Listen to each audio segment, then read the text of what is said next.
Parce que quand on regarde aujourd'hui la tendance à la déréglementation, à la privatisation telle qu'elle est lancée, elle est uniquement dans un cadre de ce qui est déjà investi. C'est-à-dire qu'on vient vendre à la découpe les barrages, on se dit tiens, comment est-ce qu'on va récupérer un certain nombre d'infrastructures. Donc on est dans une situation qui est une privatisation, mais que d'outils qui sont déjà existants d'une part, qui ont déjà été rentabilisés, mais pas sur de gros investissements. Et qui sont des investissements publics. Bien sûr. C'est ça, oui, non, mais ça, c'est quand même précieux de le dire. Bien sûr, c'est-à-dire que quand on regarde aujourd'hui un barrage, ça appartient à l'État, une centrale nucléaire, ça appartient à l'État. Alors les centrales nucléaires, c'est encore plus vicelard, parce que pour le coup, on sait que l'opinion publique, là, si demain on dit on va privatiser un réacteur nucléaire, l'opinion publique va dire attendez, qu'est-ce que c'est que cette histoire, parce qu'il y a des risques et tout. Donc plutôt que le faire comme ça, on dit bah, tiens, on prend une partie de la production des centrales nucléaires, et puis on la donne aux opérateurs privés.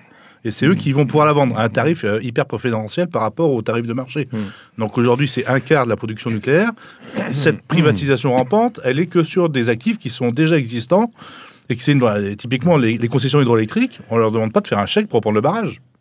Donc c'est des usines dans le rapport de rentabilité quand même assez intéressant. Oui, je pense, oui. Donc, ça vaut le coup de posséder de telles usines. Oui, tout à fait. Descend. J'aurais un collègue qui t'aurait dit, tu l'entends? Le bruit?